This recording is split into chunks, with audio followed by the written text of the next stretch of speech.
전 세계가 한국을 주목하고 있습니다. 한국은 외국의 시선에서 정말 불가사의한 나라입니다. 미국 정부 공식 식단 지침에 김치가 적혔습니다. 지갑을 잃어버렸는데 현금째 돌아오는 나라?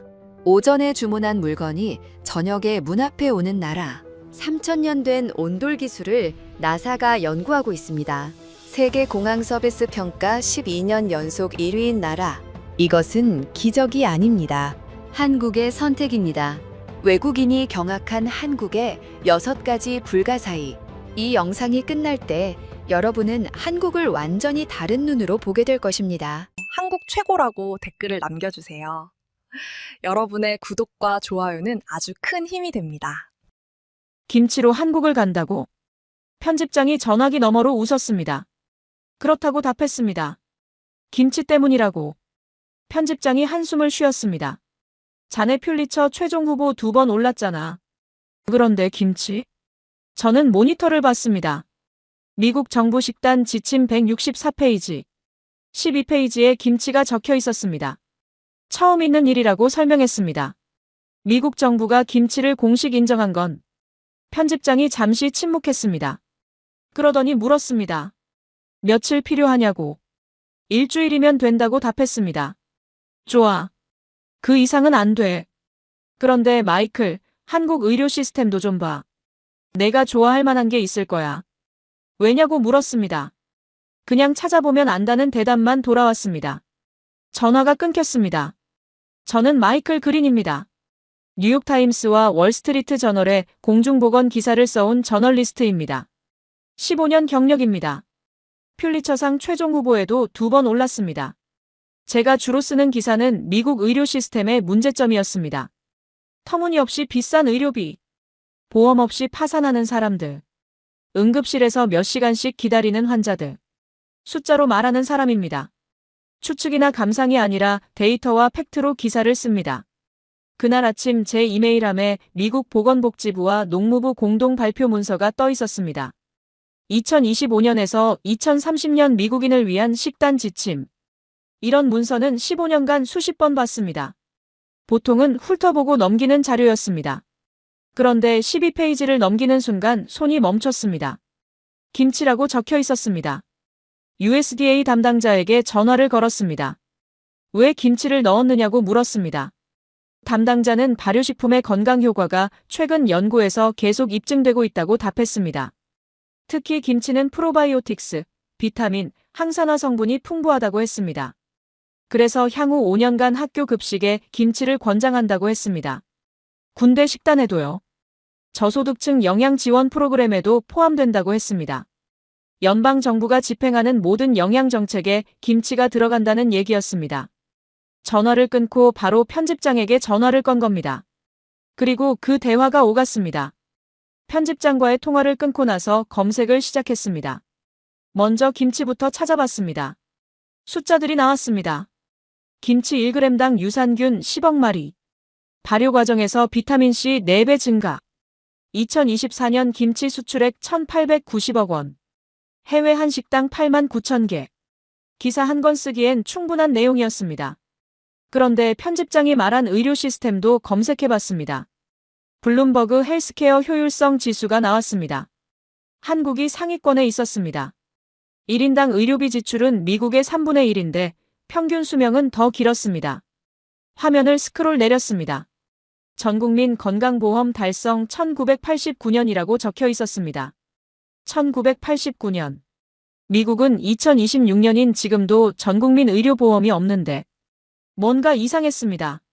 GDP 12국가가 의료비는 왜 이렇게 쌀까? 메모를 추가했습니다. 김치만 볼 게 아니다.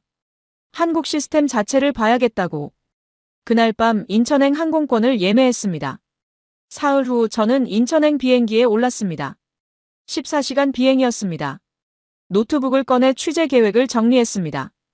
한국식품연구원 김 박사와 점심 약속. 내일 정오. 김치 공장 방문은 모레. 전문가 인터뷰 3건 더 잡아놨습니다. 일주일이면 충분했습니다. 좌석 앞 화면에 비행 경로가 나왔습니다. 태평양을 가로지르는 긴 선. 워싱턴에서 서울까지. 창밖으로 구름이 지나갔습니다. 김치 기사 하나. 그걸로 끝낼 생각이었습니다. 그때는 몰랐습니다. 그 일주일이 제 시선을 완전히 바꿔놓을 거라는 걸. 금요일 정오. 서울 강남. 6개였습니다. 테이블 위에 놓인 접시가 6개였습니다. 주문하기도 전이었습니다. 김치 3종류. 나물 2종류.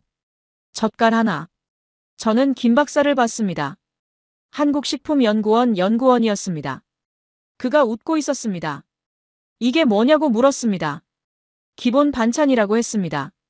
김치찌개 먹을 거면 같이 나온다고. 저는 접시들을 내려다봤습니다.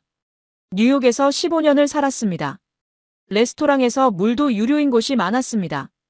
빵 한 조각 더 달라면 $2를 받았습니다. 그런데 여기선 주문도 하기 전에 6가지 음식이 나왔습니다. 이거 다 포함된 거냐고 물었습니다. 그렇다고 했습니다. 리필도 무료라고 덧붙였습니다. 리필도요? 김 박사가 고개를 끄덕였습니다. 다 먹으면 더 갖다 준다고 했습니다. 신발을 벗고 좌식 테이블에 앉았습니다. 바닥이 따뜻했습니다. 양말 신은 발바닥으로 그 온기가 전해졌습니다. 어젯밤 호텔방 바닥도 따뜻했습니다. 온돌이라고 검색해서 알았습니다. 3000년 역사라고 적혀 있었습니다. 김 박사가 김치를 집어 제 앞에 놓았습니다. 빨간색이었습니다. 제가 취재하러 온 바로 그 김치였습니다. 한번 먹어보라고 했습니다. 포크로 집었습니다. 입에 넣었습니다. 아삭했습니다. 매웠습니다. 시큼했습니다. 그런데 단순히 맵고 신 게 아니었습니다. 여러 맛이 동시에 터졌습니다. 김 박사가 설명하기 시작했습니다. 김치 1g에 유산균이 10억 마리 들어있다고 했습니다. 발효 과정에서 비타민C가 4배로 증가한다고 했습니다. 배추, 무, 마늘, 생강, 젓갈까지 재료만 15가지가 넘는다고 했습니다. 노트북을 꺼냈습니다. 메모를 시작했습니다. 유산균 10억, 비타민C 4배, 재료 15가지 이상. 그래서 USDA가 인정한 거냐고 물었습니다. 김 박사가 고개를 끄덕였습니다. 김치는 단순한 채소 절임이 아니라고 했습니다. 발효과학의 결정체라고 했습니다. 직원이 김치찌개를 가져왔습니다. 뚝배기가 부글부글 끓고 있었습니다. 김 박사가 국자로 떠서 제 그릇에 담아줬습니다. 숟가락으로 한 입 떴습니다. 뜨거웠습니다. 얼얼했습니다. 그런데 계속 먹고 싶었습니다. 김 박사가 말을 이었습니다. 한국은 발효 문화가 깊다고 했습니다. 김치만이 아니라고 했습니다. 된장, 고추장, 간장 전부 발효라고 했습니다. 왜 이렇게 발효가 발달했느냐고 물었습니다. 겨울이 길었기 때문이라고 답했습니다. 채소를 보관하려면 발효밖에 없었다고 했습니다. 냉장고가 없던 시절 얘기였습니다. 생존이 기술이 됐다는 거였습니다. 필요가 과학을 만들어낸 거였습니다. 식사를 하는 동안 반찬 접시 중 하나가 비었습니다. 김치였습니다. 그냥 식사를 계속했습니다. 그런데 직원이 다가왔습니다. 말없이 새 김치를 접시에 가득 담아줬습니다. 손이 멈췄습니다. 뉴욕에서 리필이 무료인 건 물과 빵뿐이었습니다. 그것도 일부 식당에서만이었습니다. 그런데 여기선 반찬을 다 먹으면 직원이 알아서 채워줬습니다. 무료로요. 김 박사가 물었습니다. 미국은 다르냐고. 완전히 다르다고 답했습니다. 반찬이라는 개념 자체가 없다고 설명했습니다. 사이드 디쉬는 있지만 전부 추가 비용이라고 했습니다. 리필은 당연히 없다고 했습니다. 김 박사가 고개를 갸웃했습니다. 그럼 손님이 배가 안 차지 않느냐고 물었습니다. 그게 문제가 아니라고 답했습니다. 레스토랑은 이윤을 남겨야 하니까요. 김 박사가 웃었습니다. 여기도 이윤을 남긴다고 했습니다. 그런데 손님을 배부르게 하는 게 먼저라고 했습니다. 저는 그 말을 노트에 적었습니다. 손님을 배부르게 하는 게 먼저. 식사를 마쳤습니다. 김 박사가 계산을 했습니다. 영수증을 슬쩍 봤습니다. 12,000원이라고 적혀 있었습니다. 약 $9였습니다. 반찬 6가지, 김치찌개, 밥, 국, 전부 포함해서 $9. 뉴욕이었다면 최소 $25는 나왔을 겁니다. 반찬은 추가 비용이고 리필은 없었겠죠. 식당을 나왔습니다. 노트북을 다시 꺼냈습니다. 취재 메모를 정리했습니다. 김치, 발효, 유산균 10억, 비타민C 4배, 재료 15가지, 학교 급식, 군대 식단, USDA 공식 인정. 기사 쓰기에 충분한 내용이었습니다. 그런데 손이 멈췄습니다. 다른 메모를 추가했습니다. 무료 반찬 6가지, 무료 리필, 12,000원대 25달러. 손님을 배부르게 하는 게 먼저. 이건 단순한 음식 기사가 아니었습니다. 김 박사가 말했습니다. 생존이 과학이 됐다고. 겨울을 버티려고 만든 김치가 21세기 미국 정부의 공식 식단이 됐다고. 저는 노트북을 덮었습니다. 김치 기사 하나 쓸어 왔는데 뭔가 훨씬 큰 걸 건드린 것 같았습니다. 이건 음식이 아니라 철학이었습니다. 김 박사가 물었습니다. 오늘 저녁 어떠냐고. 우리 집에서 먹고 가라고 했습니다. 감사하다고 답했습니다. 미국에서 누군가의 집에 초대받은 건 오랜만이었습니다. 저녁 6시. 택시를 타고 김 박사네 집으로 갔습니다. 김 박사 집은 5층이었습니다. 엘리베이터를 타고 올라갔습니다. 초인종을 눌렀습니다. 문이 열렸습니다. 어서 오세요. 현관에 들어섰습니다. 김 박사가 말했습니다. 신발 벗으세요. 신발을 벗었습니다. 양말 신은 발로 현관 바닥을 밟았습니다. 차가웠습니다. 타일이었습니다. 거실로 들어오라고 했습니다. 문을 열고 안으로 들어섰습니다. 그 순간이었습니다. 발바닥에서 뭔가 이상한 감각이 전해졌습니다. 따뜻했습니다. 차가운 현관 타일과 완전히 달랐습니다. 저는 걸음을 멈췄습니다. 발바닥을 내려다봤습니다. 평범한 마룻바닥이었습니다. 그런데 따뜻했습니다. 1월이었습니다. 창밖은 추웠습니다. 그런데 바닥이 따뜻했습니다. 바닥이 따뜻한데요? 김 박사가 웃었습니다. 온돌이라고 했습니다. 온돌이요? 그렇다고 했습니다. 바닥 난방이라고 설명했습니다. 저는 거실 안으로 천천히 걸었습니다. 발을 옮길 때마다 바닥의 온기가 발바닥을 통해 전해졌습니다. 무릎을 지나 허리까지 올라오는 것 같았습니다. 워싱턴 아파트가 떠올랐습니다. 겨울이면 항상 발이 차가웠습니다. 양말을 2겹 신어도 차가웠습니다. 라디에이터가 덜컹거리며 열을 뿜어냈지만 바닥은 언제나 얼음처럼 차가웠습니다. 그게 당연한 줄 알았습니다. 겨울이니까 발이 찬 거라고. 그런데 여기는 달랐습니다. 소파에 앉으라고 했습니다. 그런데 저는 바닥에 손을 짚어봤습니다. 손바닥으로도 온기가 느껴졌습니다. 어떻게 이렇게 따뜻하죠? 김 박사의 부인이 설명했습니다. 바닥 아래에 배관이 있다고 했습니다. 그 안으로 뜨거운 물이 순환한다고 했습니다. 물이 바닥을 데운다고 했습니다. 언제부터 이렇게 쓰셨어요? 김 박사가 웃었습니다. 한국은 옛날부터 온도를 썼다고 했습니다. 수천 년 전부터라고 했습니다. 예전에는 아궁이에 불을 떼서 바닥 아래 돌을 데웠다고 했습니다. 지금은 보일러로 물을 데워서 배관으로 순환시킨다고 했습니다. 모든 집이 이렇게 되어 있어요? 김 박사가 고개를 끄덕였습니다. 한국에서 온돌 없는 집 찾기가 더 어렵다고 했습니다. 1970년대부터 아파트 지을 때 기본으로 넣었다고 했습니다. 1970년대요? 그렇다고 했습니다. 50년 전부터 표준이었다고 했습니다. 저녁을 먹었습니다. 테이블은 낮았습니다. 바닥에 앉아서 먹는 구조였습니다. 식사를 하는 동안 계속 바닥의 따뜻함이 느껴졌습니다. 엉덩이와 다리를 통해 열이 전해졌습니다. 편안했습니다. 식사 후 차를 마셨습니다. 역시 바닥에 앉아서였습니다. 김 박사 부인이 방석을 가져다 줬습니다. 그 위에 앉았습니다. 등을 벽에 기댔습니다. 이상했습니다. 바닥에 앉아 있는데 전혀 불편하지 않았습니다. 오히려 편했습니다. 워싱턴에서는 바닥에 앉으면 금방 엉덩이가 시렸습니다. 그래서 항상 소파나 의자에 앉았습니다. 그런데 여기는 바닥이 따뜻하니까 바닥에 앉아도 괜찮았습니다. 아니, 괜찮은 정도가 아니었습니다. 오히려 좋았습니다. 김 박사가 설명했습니다. 한국 사람들은 바닥 생활을 한다고 했습니다. 바닥에 앉아 밥 먹고 바닥에 이불 깔고 잔다고 했습니다. 온돌이 있으니까 가능한 거라고 했습니다. 미국은 어떠냐고 물었습니다. 전혀 다르다고 답했습니다. 겨울이면 발이 얼어붙는다고 했습니다.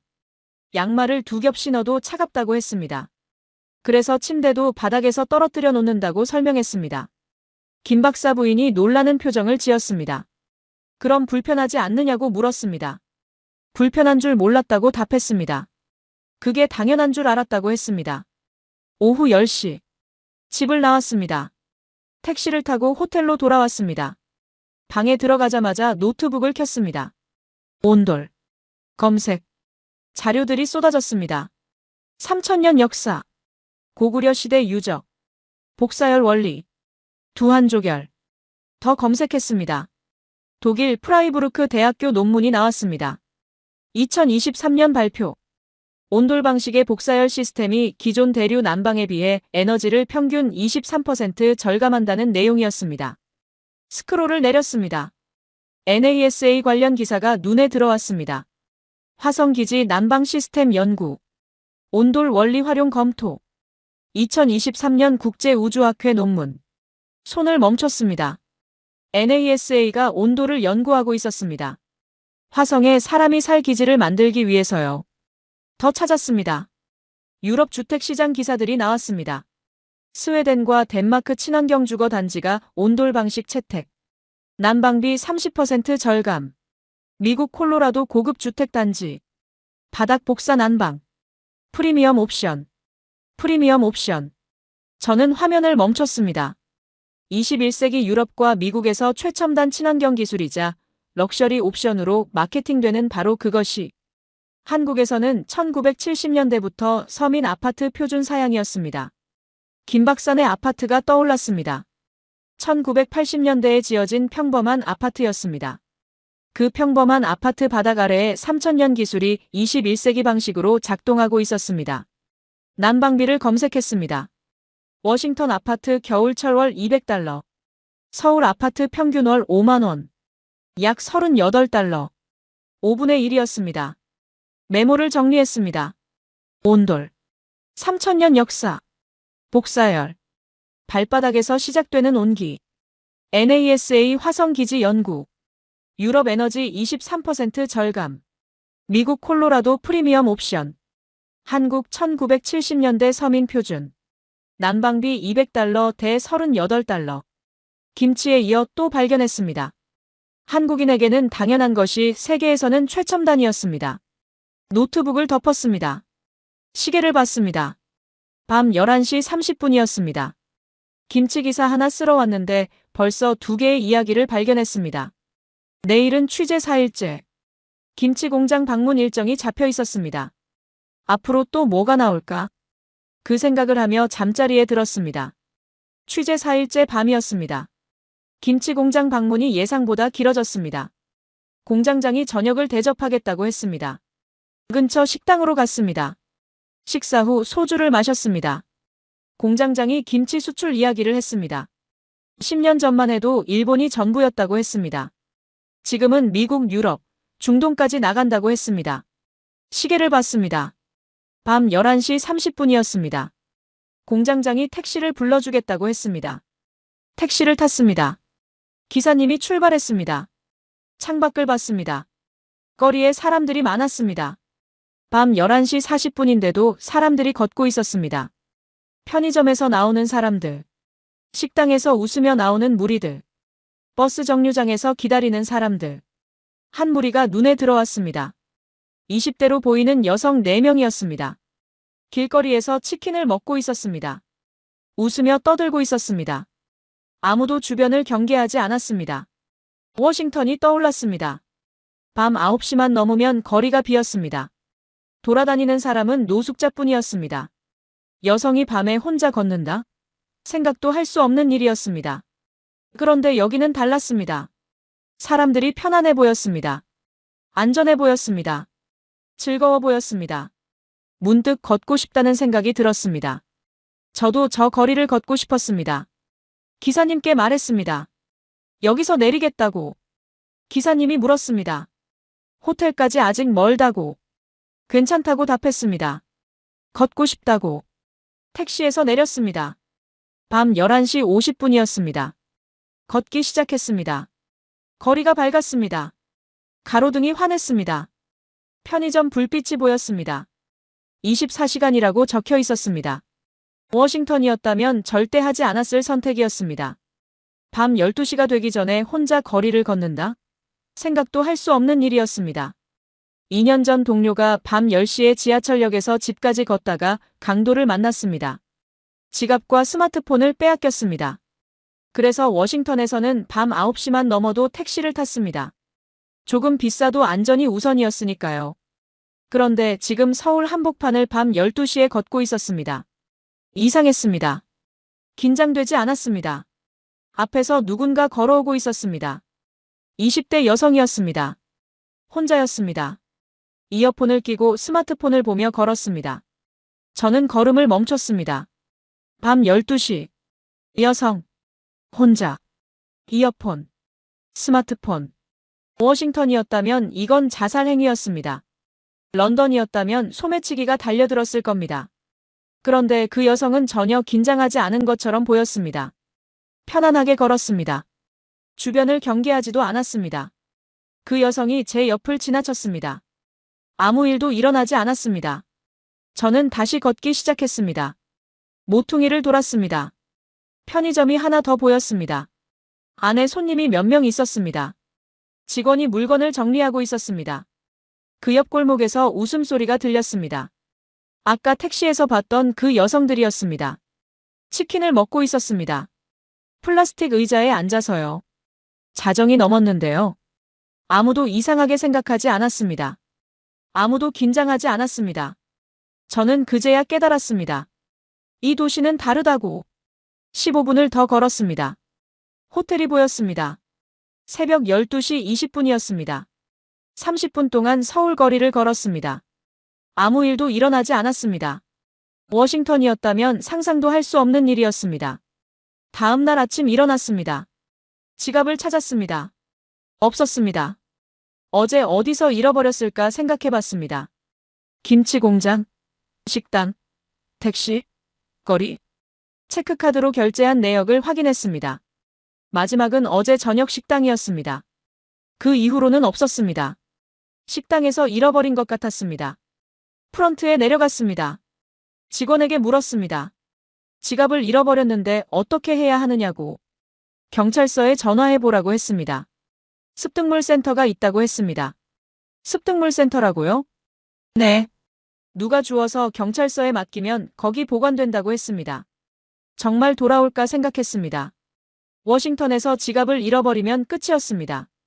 다시 볼 수 없었습니다. 런던도 마찬가지였습니다. 그래도 전화를 걸었습니다. 오후 2시. 경찰서에서 전화가 왔습니다. 지갑 찾았다고 했습니다. 정말요? 네. 어젯밤 식당 주인이 가져다 줬다고 했습니다. 지금 와서 찾아가시면 된다고 했습니다. 경찰서로 갔습니다. 지갑을 받았습니다. 열어봤습니다. 현금이 그대로 있었습니다. 카드도 전부 있었습니다. 하나도 빠지지 않았습니다. 경찰이 웃으며 말했습니다. 습득자가 현금까지 그대로 놔뒀네요. 저는 멍하니 지갑을 들고 서 있었습니다. 당연한 거 아니냐고 경찰이 물었습니다. 아니라고 답했습니다. 미국에서는 당연하지 않다고 했습니다. 경찰이 고개를 끄덕였습니다. 여기선 당연하다고 말했습니다. 호텔로 돌아왔습니다. 노트북을 켰습니다. 한국 범죄율 검색. OECD 통계가 나왔습니다. 인구 10만 명당 살인 발생률. 미국 6.3건. 영국 1.2건. 한국 0.6건. 영국의 절반이었습니다. 미국의 10분의 1이었습니다. 더 검색했습니다. 소매치기 발생 건수. 런던 하루 평균 400건. 서울 하루 평균 50건. 8배 차이였습니다. 인구는 비슷한데 범죄는 8분의 1이었습니다. 습득물 반환율을 검색했습니다. 서울시 통계 2023년 현금 습득물 147억 원. 그중 주인에게 반환 118억 원 80.3%. 런던 메트로폴리탄 경찰 통계를 찾았습니다. 반환율 약 15%. 4배 차이였습니다. UN 보고서도 찾았습니다. 2024년 발표. 밤거리 여성 안전지수. 서울 세계 1위. 도쿄, 싱가포르보다 높았습니다. 메모를 정리했습니다. 살인율 미국 10분의 1. 소매치기 런던 8분의 1. 습득물 반환율 80%대 20%. 여성 안전 세계 1위. 밤 12시 여성 혼자 걷기. 아무도 긴장하지 않음. 어젯밤 장면이 떠올랐습니다. 이어폰 끼고 스마트폰 보며 걷던 여성. 골목에서 치킨 먹던 4명. 편의점 24시간 불빛. 경찰서에서 들은 말도 떠올랐습니다. 당연한 거 아니냐고. 여기선 당연한 거라고. 저녁 7시. 다시 거리로 나왔습니다. 편의점에 들어갔습니다. 삼각김밥을 샀습니다. 계산하고 나왔습니다. 막 벤치에 앉아 먹었습니다. 사람들이 지나갔습니다. 퇴근하는 사람들. 저녁 먹으러 가는 사람들. 스마트폰 보며 걷는 사람들. 아무도 경계하지 않았습니다. 아무도 주머니를 움켜쥐지 않았습니다. 아무도 뒤를 돌아보지 않았습니다. 워싱턴에서는 항상 경계했습니다. 지갑이 있는 주머니에 손을 넣고 걸었습니다. 누가 뒤에서 따라오는지 확인했습니다. 어두운 골목은 피했습니다. 그게 도시에서 사는 방식이라고 배웠습니다. 그런데 여기는 달랐습니다. 사람들이 긴장하지 않았습니다. 밤에도 걸었습니다. 지갑을 잃어버려도 돌아왔습니다. 김치도 그랬습니다. 생존이 과학이 됐다고. 온돌도 그랬습니다. 필요가 기술이 됐다고. 그런데 치안은 달랐습니다. 이건 시스템이 아니었습니다. 기술도 아니었습니다. 사람이었습니다. 내 것과 내 것을 구분하는 사람들. 지갑을 주워서 경찰서에 맡기는 식당 주인. 현금까지 그대로 놔두는 습득자. 당연하다고 말하는 경찰. 숫자로 말하는 사람인 저도 이건 숫자로 설명할 수 없었습니다. 80% 반환율이라는 숫자 뒤에 80%의 사람이 있었습니다. 벤치에서 일어났습니다. 호텔로 돌아갔습니다. 김치, 온돌, 그리고 이제 치안. 세 개의 이야기를 발견했습니다. 김치 기사 하나 쓸어 왔는데 점점 더 큰 걸 보고 있었습니다. 취재 5일째 아침. 머리가 깨질 듯 아팠습니다. 전날 밤 김 박사와 동료들을 만났습니다. 한 식당에서 저녁을 먹었습니다. 소주를 마셨습니다. 1병, 2병, 3병. 김 박사가 말했습니다. 한국에서는 이게 문화라고. 저는 거절하지 못했습니다. 다음 날 아침 눈을 떴습니다. 침대 시트가 땀에 젖어 있었습니다. 목이 탔습니다. 머리가 욱신거렸습니다. 일어나려고 했습니다. 어지러웠습니다. 거울을 봤습니다. 얼굴이 창백했습니다. 오전 10시였습니다. 오늘 일정이 있었습니다. 김치 수출업체 대표 인터뷰. 취소할 수 없었습니다. 샤워를 했습니다. 차가운 물로. 조금 나아졌습니다. 그런데 두통은 계속됐습니다. 아스피린을 찾았습니다. 없었습니다. 워싱턴 집에는 항상 비치해뒀는데 여행 가방에 안 챙겼습니다. 프런트에 전화했습니다. 약이 필요하다고 했습니다. 직원이 답했습니다. 근처 병원 가보라고. 걸어서 5분 거리라고 했습니다. 병원이라고요? 네. 내과 있다고 했습니다. 워싱턴에서 병원은 큰일이었습니다. 예약을 잡아야 했습니다. 보통 2주는 기다려야 했습니다. 응급실은 몇 시간씩 대기했습니다. 그리고 무엇보다 비쌌습니다. 그런데 숙취 때문에 병원을 간다고? 직원이 말했습니다. 그냥 가보라고. 약 처방받으면 된다고. 옷을 입고 나왔습니다. 프런트에서 알려준 방향으로 걸었습니다. 3분 걸었습니다. 작은 건물이 보였습니다. 1층에 내과라고 적혀 있었습니다. 문을 열고 들어갔습니다. 접수대가 있었습니다. 직원이 웃으며 물었습니다. 어디 불편하시냐고. 두통이 심하다고 말했습니다. 어제 술을 좀 마셨다고 했습니다. 직원이 고개를 끄덕였습니다. 건강보험증 있느냐고 물었습니다. 없다고 답했습니다. 외국인이라고 했습니다. 그럼 여권 주세요. 직원이 말했습니다. 여권을 건넸습니다. 직원이 컴퓨터에 뭔가 입력했습니다. 그리고 말했습니다. 저기 앉아서 기다리세요. 곧 부를게요. 예약 안 해도 되냐고 물었습니다. 직원이 웃었습니다. 예약 필요 없다고 했습니다. 대기실에 앉았습니다. 환자가 몇 명 더 있었습니다. 나이 든 남성 2명, 젊은 여성 1명. 모두 조용히 앉아 있었습니다. 시계를 봤습니다. 오전 10시 15분이었습니다. 10시 25분. 제 이름이 불렸습니다. 10분 기다렸습니다. 워싱턴 응급실에서는 3시간을 기다렸는데 진료실로 들어갔습니다. 의사가 앉아 있었습니다. 40대로 보이는 남성이었습니다. 어디 불편하세요? 두통이 심하다고 말했습니다. 어제 술을 마셨다고 했습니다. 의사가 고개를 끄덕였습니다. 혈압을 재겠다고 했습니다. 팔을 내밀었습니다. 의사가 혈압을 쟀습니다. 조금 높다고 했습니다. 술 때문이라고 했습니다. 목을 봐도 되냐고 물었습니다. 입을 벌렸습니다. 의사가 목을 확인했습니다. 목도 좀 부었다고 했습니다. 처방전 써드릴게요. 의사가 말했습니다. 그게 전부였습니다. 진료실에 들어간 지 5분도 안 됐습니다. 처방전을 들고 나왔습니다. 접수대에서 계산했습니다. 직원이 말했습니다. 4,500원입니다. 4,500원이라고요? 네. 직원이 웃었습니다. 카드를 건넸습니다. 영수증을 받았습니다. 4,500원이라고 적혀 있었습니다.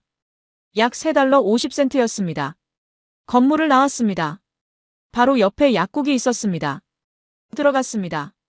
처방전을 건넸습니다. 약사가 처방전을 보고 약을 준비했습니다. 3분 걸렸습니다. 3,200원입니다. 약사가 말했습니다. 카드로 계산했습니다. 영수증을 받았습니다.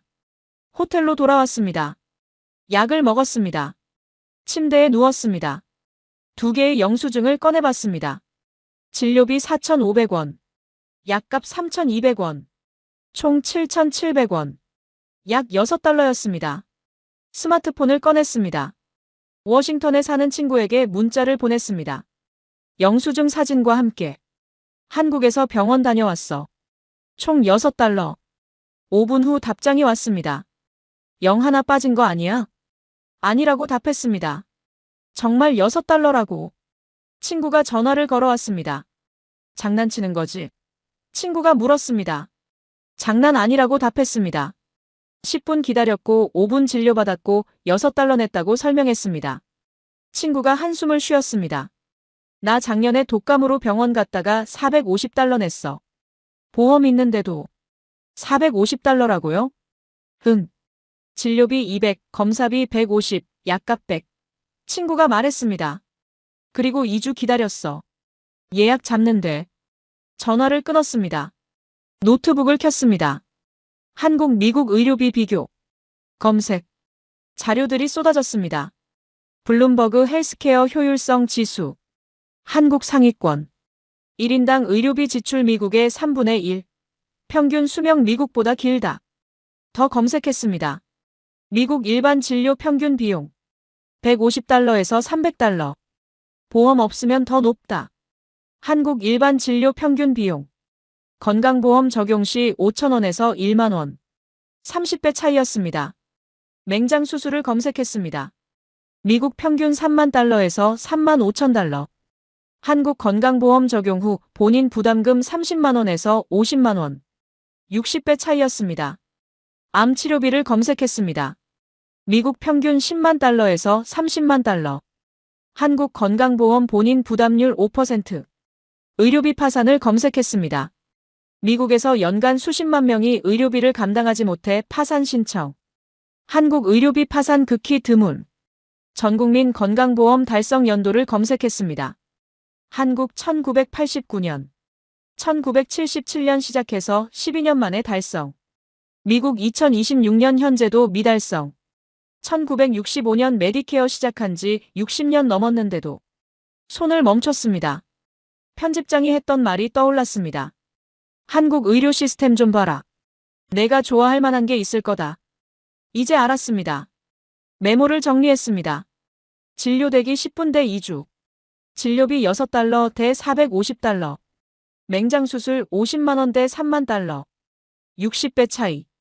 전국민 보험 12년 대 60년 미달성.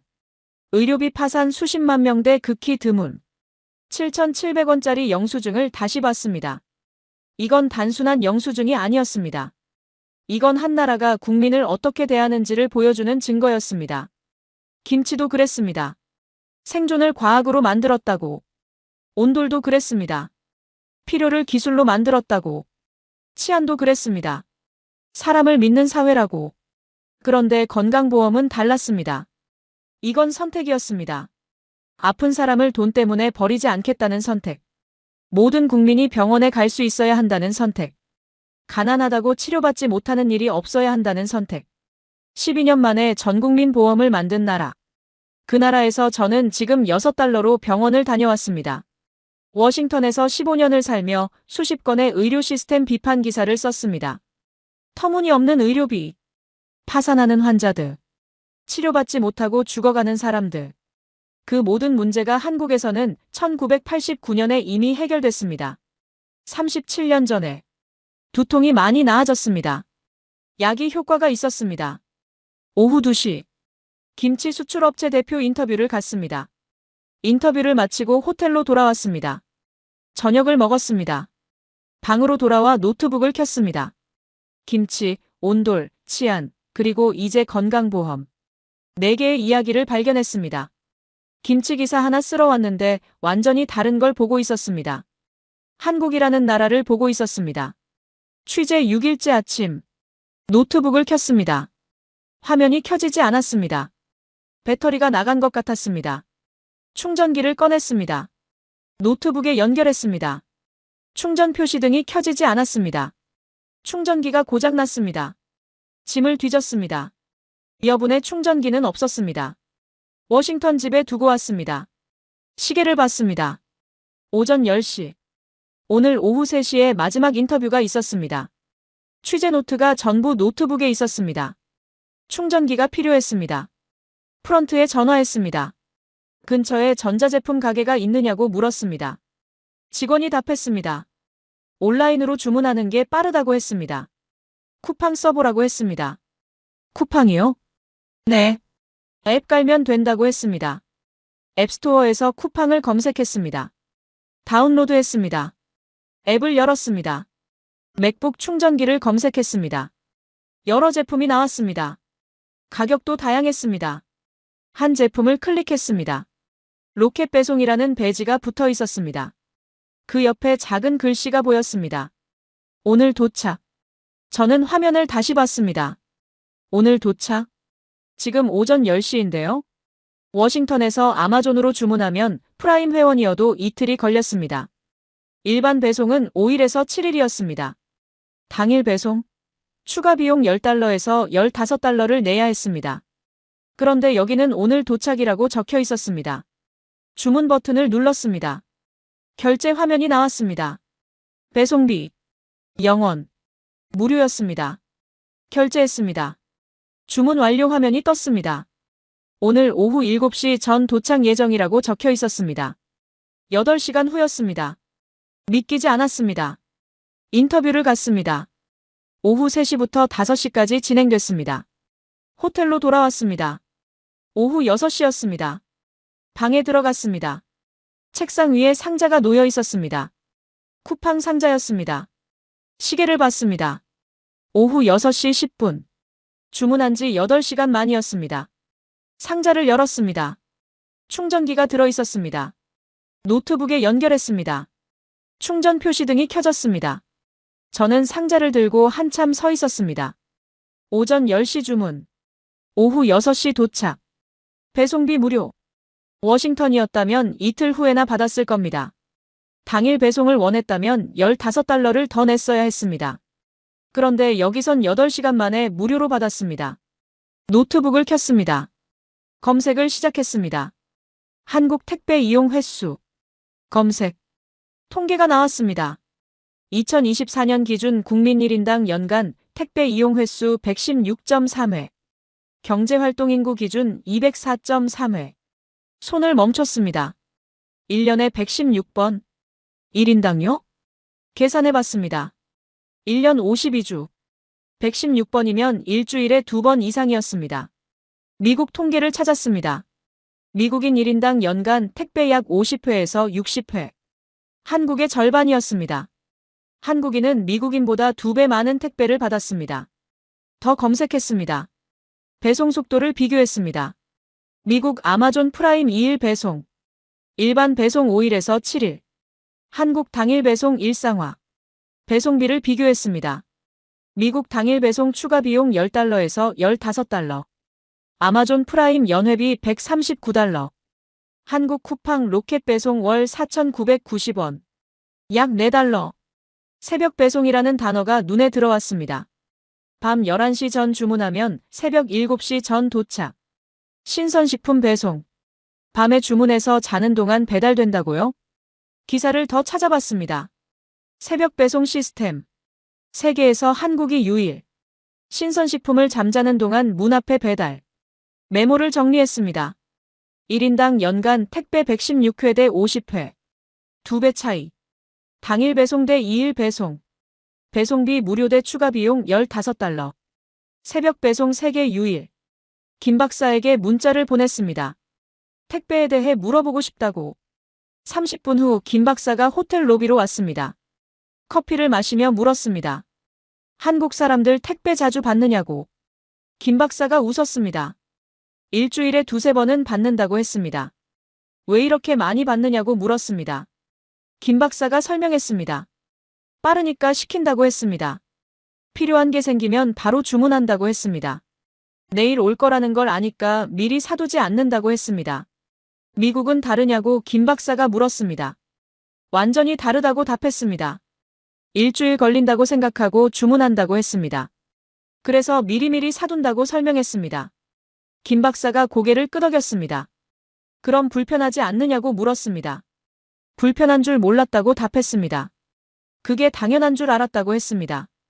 김 박사가 떠난 후 다시 방으로 돌아왔습니다. 쿠팡 상자를 봤습니다. 오전 10시 주문. 오후 6시 도착.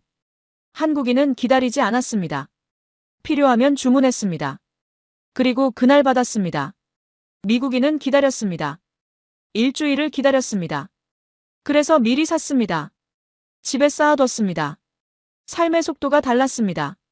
김치도 그랬습니다. 생존을 과학으로. 온돌도 그랬습니다. 필요를 기술로. 치안도 그랬습니다. 사람을 믿는 사회. 건강보험도 그랬습니다. 아픈 사람을 버리지 않는 선택. 그리고 이제 택배. 기다리지 않는 사회. 아니, 기다리게 하지 않는 시스템을 만든 사회. 노트북을 열었습니다. 취재 파일을 정리했습니다. 김치, 온돌, 치안, 건강보험, 택배. 5개의 이야기를 발견했습니다. 일주일 일정 중 6일이 지났습니다. 내일이 마지막 날이었습니다. 내일은 귀국 준비를 하며 정리하는 날이었습니다. 김치 기사 하나 쓰러 왔습니다. 그런데 지금 노트북에 저장된 파일은 5개였습니다. 김치 파일은 2페이지였습니다. 나머지는 각각 5페이지에서 8페이지였습니다. 편집장에게 뭐라고 말해야 할까 생각했습니다. 김치 기사 대신 한국 르포를 보내겠다고 해야 할 것 같았습니다. 창밖을 봤습니다. 서울 야경이 보였습니다. 불빛이 가득했습니다. 일주일 전 인천공항에 도착했을 때와는 완전히 다른 눈으로 이 도시를 보고 있었습니다. 내일은 공항으로 돌아가는 날이었습니다. 다음 날 아침 7시. 택시를 탔습니다. 인천공항으로 가주세요. 기사님에게 말했습니다. 기사님이 출발했습니다. 서울 거리를 빠져나갔습니다. 고속도로에 올랐습니다. 창밖을 봤습니다. 일주일 전에도 이 길을 지나왔습니다. 그때는 아무것도 몰랐습니다. 그냥 하나의 도시였습니다. 그런데 지금은 달랐습니다. 지나가는 아파트 단지가 보였습니다. 저 건물들 바닥 아래에 온돌이 있다는 걸 알았습니다. 3000년 기술이 21세기 방식으로 작동하고 있다는 걸 알았습니다. 편의점이 보였습니다. 24시간. 저 편의점 앞에서 새벽에도 사람들이 안전하게 걷는다는 걸 알았습니다. 병원 건물이 보였습니다. 저 병원에서 누군가 지금 7,700원으로 진료를 받고 있다는 걸 알았습니다. 1시간 후 인천공항에 도착했습니다. 일주일 전에도 이 공항에 도착했습니다. 그때는 그냥 깨끗하다고만 생각했습니다. 빠르다고만 생각했습니다. 그런데 지금은 달랐습니다. 터미널로 들어갔습니다. 바닥이 깨끗했습니다. 표지판이 영어와 한국어로 명확하게 적혀 있었습니다. 방향을 찾기 쉬웠습니다. 체크인 카운터로 갔습니다. 직원이 웃으며 인사했습니다. 여권을 건넸습니다. 직원이 처리했습니다. 빨랐습니다. 짐을 붙였습니다. 직원이 물었습니다. 한국 여행 어떠셨어요? 좋았다고 답했습니다. 아주 좋았다고 덧붙였습니다. 직원이 웃었습니다. 다음에 또 오세요. 그 말이 정중한 인사말이 아니라는 걸 알았습니다. 진심이었습니다. 출국장으로 걸어갔습니다. 일주일 전 도착했을 때 이 공항이 세계 1위라는 말을 들었습니다. SKYTRAX 12년 연속 1위. 그때는 그냥 숫자였습니다. 그런데 지금은 이해했습니다. 직원이 먼저 영어로 말을 걸었습니다. 안내가 필요하면 언제든 물어보라고 했습니다. 화장실이 깨끗했습니다. 무료 와이파이가 빨랐습니다. 충전 시설이 곳곳에 있었습니다. 대기 공간에 의자가 충분했습니다. 편안했습니다. 작은 것들이었습니다. 그런데 그 작은 것들이 모여서 12년 연속 1위를 만들었습니다. 워싱턴 덜레스 공항이 떠올랐습니다. 입국 심사 1시간 대기. 짐 찾는데 30분. 화장실 항상 지저분함. 직원 불친절. 그게 당연한 줄 알았습니다. 그런데 여기는 달랐습니다. 출국 심사대로 갔습니다. 줄이 있었습니다. 그런데 빠르게 움직였습니다. 심사관이 여러 명 동시에 일하고 있었습니다. 10분 만에 제 차례가 왔습니다. 심사관이 여권을 확인했습니다. 도장을 찍었습니다. 좋은 여행 되세요. 심사관이 말했습니다. 출국장을 통과했습니다. 면세구역이었습니다. 넓었습니다. 깨끗했습니다. 맑았습니다. 1시간 후 탑승이었습니다. 벤치에 앉았습니다. 노트북을 꺼냈습니다. 편집장에게 이메일을 쓰기 시작했습니다. 제목을 고민했습니다. 김치 기사 대신 한국 르포를 보냅니다. 아니었습니다. 삭제했습니다. 한국에서 발견한 5가지. 이것도 아니었습니다. 손을 멈췄습니다. 일주일 전 편집장이 했던 말이 떠올랐습니다. 한국 의료 시스템도 좀 봐. 내가 좋아할 만한 게 있을 거야. 편집장은 알고 있었습니다. 제가 김치만 보고 올 리 없다는 걸. 제가 숫자를 보는 사람이라는 걸. 시스템을 분석하는 사람이라는 걸. 김치를 쫓다가 한국을 발견할 거라는 걸 편집장은 이미 알고 있었습니다. 제목을 다시 썼습니다. 한국이 제대로 한 것들. 본문을 쓰기 시작했습니다. 2026년 1월, 미국 정부는 김치를 공식 인정했다. 나는 김치를 취재하러 한국에 갔다. 그리고 김치 너머의 한국을 발견했다. 3000년 역사의 온돌은 나사의 화성기지 연구 대상이 되었고 유럽에서는 프리미엄 옵션으로 팔리지만 한국에서는 1970년대부터 서민 아파트 표준이었다. 밤 12시에 여성이 혼자 거리를 걷고 지갑을 잃어버려도 80%가 돌아오는 나라. 소매치기 발생 건수는 런던의 8분의 1이었다. 7,700원으로 병원을 다녀왔다. 미국에서는 450달러가 드는 진료였다. 12년 만에 전국민 건강보험을 달성한 나라. 미국은 60년이 넘도록 하지 못한 것을. 오전 10시에 주문한 충전기가 오후 6시에 도착했다. 배송비는 무료였다. 한국인은 1년에 116번 택배를 받는다. 미국인의 2배다. 이것은 우연이 아니었다. 탑승 안내방송이 나왔습니다. 이메일을 저장했습니다. 아직 보내지 않았습니다. 비행기에서 마저 쓰기로 했습니다. 노트북을 닫았습니다. 가방에 넣었습니다. 탑승구로 걸어갔습니다. 직원이 탑승권을 확인했습니다. 게이트를 통과했습니다. 비행기로 이어지는 통로를 걸었습니다. 창밖으로 인천공항이 보였습니다. 넓었습니다. 깨끗했습니다. 사람들이 분주하게 움직이고 있었습니다. 12년 연속 세계 1위. 이제 그 의미를 알았습니다.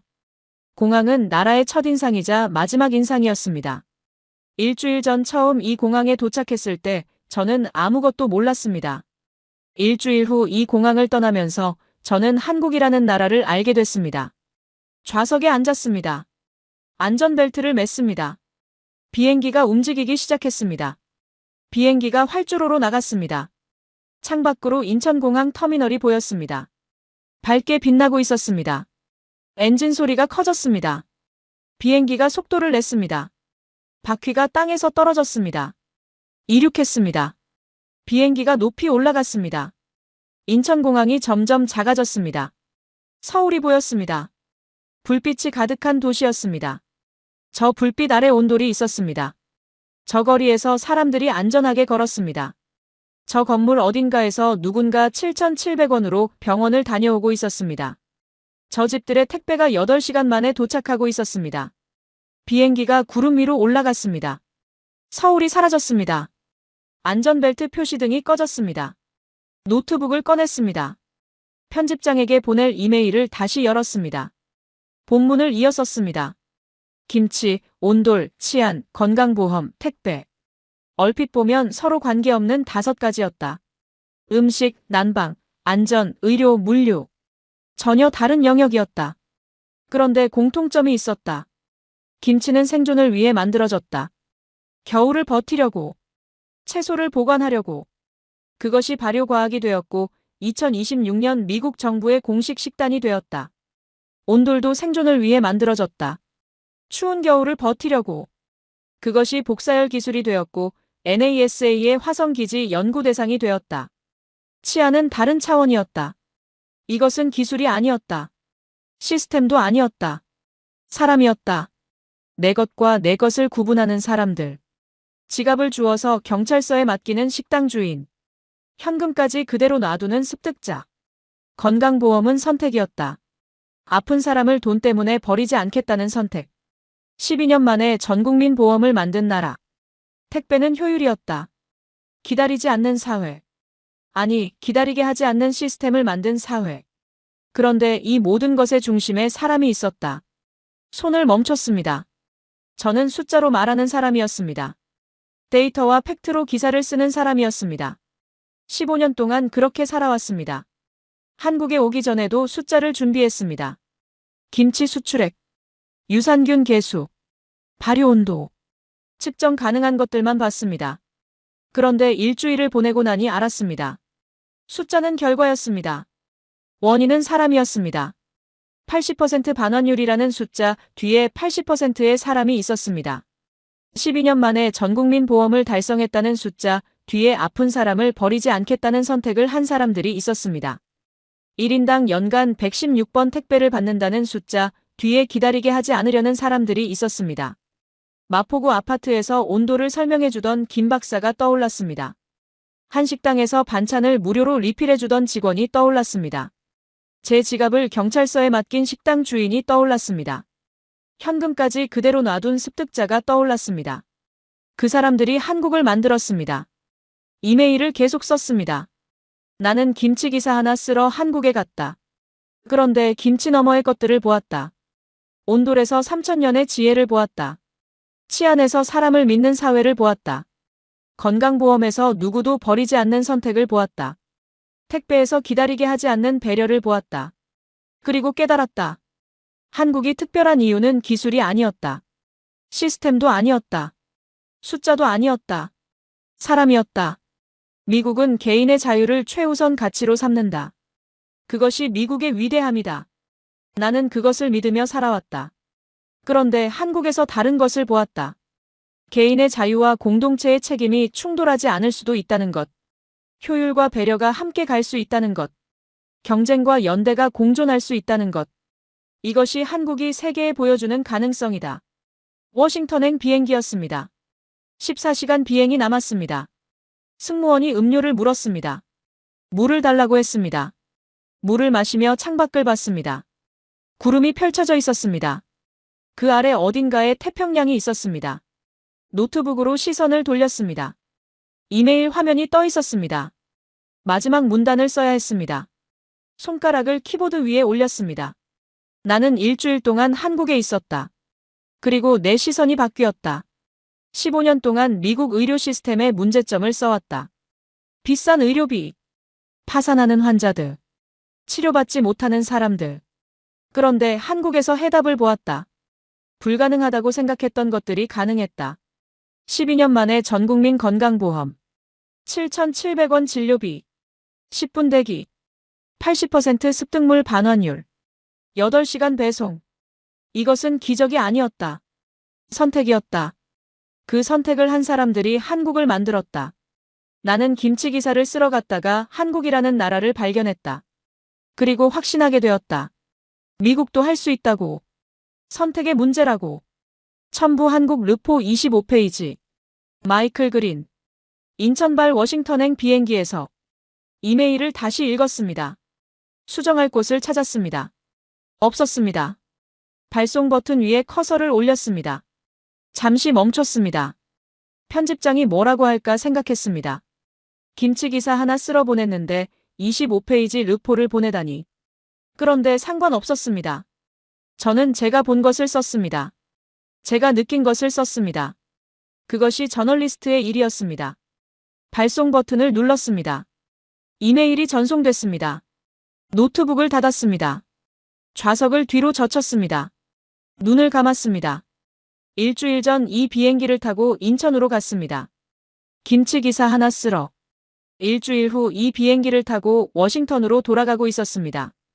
한국이라는 나라를 가슴에 안고 7,700원짜리 영수증이 지갑 속에 있었습니다.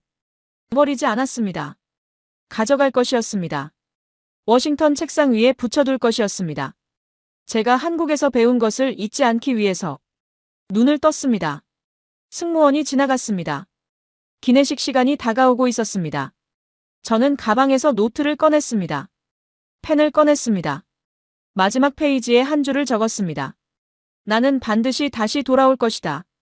노트를 덮었습니다. 창밖을 봤습니다.